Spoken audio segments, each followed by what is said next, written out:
उत्तर प्रदेश में 2022 विधानसभा चुनाव का समय जैसे जैसे नजदीक आ रहा है, वैसे वैसे ही राजनीतिक दल के साथ ही गैर राजनीतिक दल भी अपनी उपस्थिति दर्ज कराने के लिए बयानबाजी और दौरे करने में लगे हुए हैं। इसी के तहत आज नेशनल इत्तेहाद मंच के संयोजक इस्माइल वाटली वाला मुरादाबाद पहुंचे और उन्होंने कहा कि वह जल्द ही उत्तर प्रदेश की राजधानी लखनऊ जाकर वहां पीस पार्टी और असदुद्दीन ओवैसी की ईएमआईएम पार्टी के कार्यालय पर धरना प्रदर्शन करेंगे और यह मांग करेंगे कि वह मुसलमानों के इत्तेहाद के लिए लिख कर दे कि वह आपस में इत्तेहाद रखेंगे।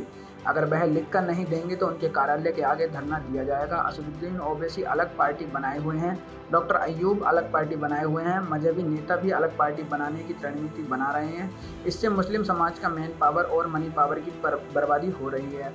मुस्लिम समाज का मनोबल टूट रहा है। इस्माइल वाटली वाला ने कहा कि उन्होंने रामपुर की जौहर यूनिवर्सिटी के मामले में भी प्रयागराज हाईकोर्ट जाकर अधिवक्ताओं से विचार विमर्श किया था और अब वह सरकार से भी यही जानकारी जुटा रहे हैं कि शासन प्रशासन द्वारा की जा रही इस कार्रवाई से यूनिवर्सिटी में पढ़ने वाले छात्रों के भविष्य पर क्या प्रभाव पड़ेगा। छात्रों की डिग्रियां पर तो कोई प्रभाव नहीं पड़ेगा, विश्वविद्यालय के तालीम में तरबियत पर क्या असर पड़ रहा है, विश्वविद्यालय में पढ़ाने वाले प्रोफेसर के चरित्र पर क्या प्रभाव पड़ रहा है, इसके साथ ही विश्वविद्यालय का आर्थिक पहलू पर इसका क्या नुकसान होगा, इन सब बातों को रखकर भी बातचीत की जा रही है।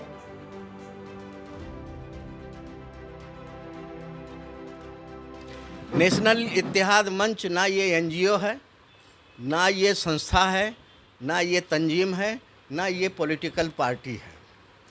ये कई पार्टियों ने इसको मिल करके एक नाम दिया है, उसका कन्वीनर मुझे घोषित कर दिया है। ये इत्तेफाक की बात है, उन्हें समझा कि भाई इन्हें कन्वीनर बना दिया जाए। ये एक अम्ब्रेला जो है की तरह का एक ये है, उसमें जैसे बहुत सारी तीलियां होती हैं, उसके नीचे कई पार्टियों के लिए ये एक जमावड़े का नाम है जिसका नाम दिया है नेशनल इत्तेहाद मंच। ये खुद पार्टी नहीं है, खुद एनजीओ नहीं है।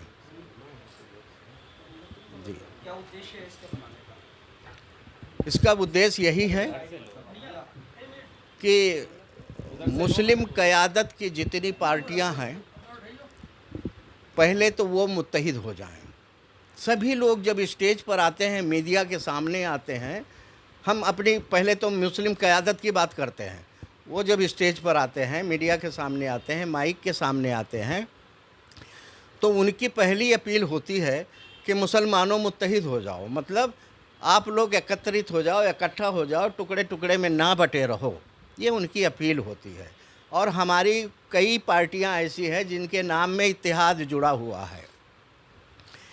एक तरफ तो सब लोगों की अपील होती है कि करोड़ों मुसलमानों इकट्ठा हो जाओ, लेकिन पूरे देश में दर्जन भर से भी कम लोग हैं, 1 दर्जन से भी कम लोग हैं इस देश में। वो दर्जन भर इकट्ठा नहीं होते हैं और 25 करोड़ को दावा करते हैं भाई तुम इकट्ठा हो जाइए। मैं ये कहता हूँ भैया दर्जन भर लोगों, तुम्ही ने तो कौम को बांट रखा है, आवाम कैसे इकट्ठा हो जाएगी? तुम तो इलेक्शन नजदीक है, सियासी पार्टियां प्रचार कर रही हैं, क्या इसी दौरान आकर के आपको इत्तेहाद की याद क्यों आई? इससे पहले याद क्यों नहीं आई?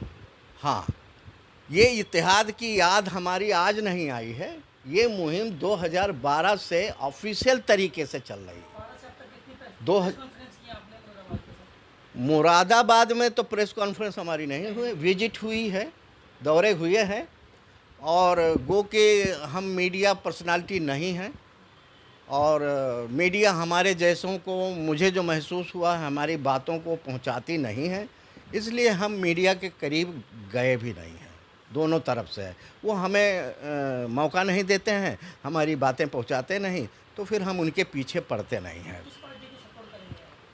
पार्टी को तो बिल्कुल किसी पार्टी को नहीं, हमारे इत्तेहाद मुहिम है।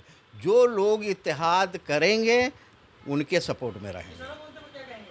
किसका? किसानों के मुद्दे पर। किसानों के मुद्दे पर भाई साहब, किसानों के मुद्दे पर हमने वो जो बिल आई है हमने पढ़े नहीं हैं।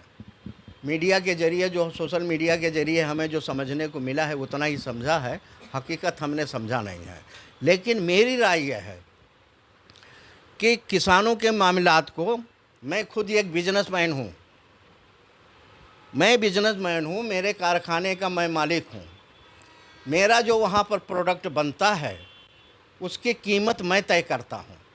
उसमें मटेरियल कितने, रॉ मटेरियल कितने लगते हैं, फिनिशिंग मटेरियल कितने लगते हैं, फिर और दूसरे खर्चे कितने लगते हैं, मार्केटिंग के लिए कितने खर्चे लगते हैं, वगैरह वगैरह, पूरे कारखाने का सेटअप का उस प्रोडक्ट पर हम हिसाब करते हैं और उसके बाद हम उसकी रेट तय करते हैं कि भाई इतना रेट इस चीज़ का होगा। एक सेकंड, अब उनके सवाल का तो जवाब देने दीजिए, समझे साहब। जब हम कारखानेदार उस अपने प्रोडक्ट का रेट हम तय करते हैं, मेरा मानना है कि किसानों के प्रोडक्ट का रेट किसानों के ऊपर छोड़ना चाहिए। सरकार का बंधन नहीं आना चाहिए, और अगर बंधन ही लाना है तो किसानों पर है तो व्यापारियों पर भी हो जाए, तमाम कारखानेदारों पर हो जाए, उनका भी रेट सरकार तय करे। सिर्फ किसान ही क्यों, किसानों के लिए खुली मंडी कर देना चाहिए। अगर मुरादाबाद का किसान या उसके लिए मार्केट सूट नहीं करती है, बॉम्बे करती है, तो बिल्कुल आज़ाद होना चाहिए, बॉम्बे में जाकर वो अपना माल बेच सके। हो गया आपका जवाब जी। जैसे अभी आपने बदलाव की बात की कि बदलाव होना चाहिए, देश लोकतांत्रिक है, यहाँ अपने तरीके से विधायक चुना जाता है, सांसद चुना जाता है। जब आप एक राजनीतिक पार्टी में तो बदलाव किस तरीके से करें? हाँ, आपका सवाल जो है बड़ा हो जाएगा थोड़ा सा। देखिए, हमारे देश के अंदर हमारे संविधान में पॉलिटिकल पार्टियों का कंसेप्ट ही नहीं है। गौर करिएगा, अगर जानकारी होगी तो पता होगा, लेकिन नहीं होगी तो मैं बता देता हूँ। पॉलिटिकल पार्टियों का कंसेप्ट ही नहीं है। कश्मीर से कन्याकुमारी के बीच जितनी भी पार्टियां हैं, चाहे ब्राह्मणों की क़यादत में चलने वाली हों, चाहे यादव की क़यादत में चलने वाली हों, चाहे दलितों के, आदिवासियों की या मुसलमानों की क़यादत में चलने वाली हों, ये सारी पार्टियां गैर संवैधानिक हैं। इन पार्टियों के देश के कल्चर से भी वाकफियत नहीं है, देश का मिजाज भी ये पार्टियां नहीं जानती हैं, और देश के संविधान का मिजाज भी ये पार्टियां नहीं जानती हैं। ये राजा महाराजाओं की, छोटे छोटे राजा, बड़े बड़े राजा जैसे हुआ करते थे, उसी तरह ये छोटी छोटी और बड़ी बड़ी पार्टियां हैं। डंडे के बदौलत अपना वर्चस्व बनाए रखते हैं हुकूमत।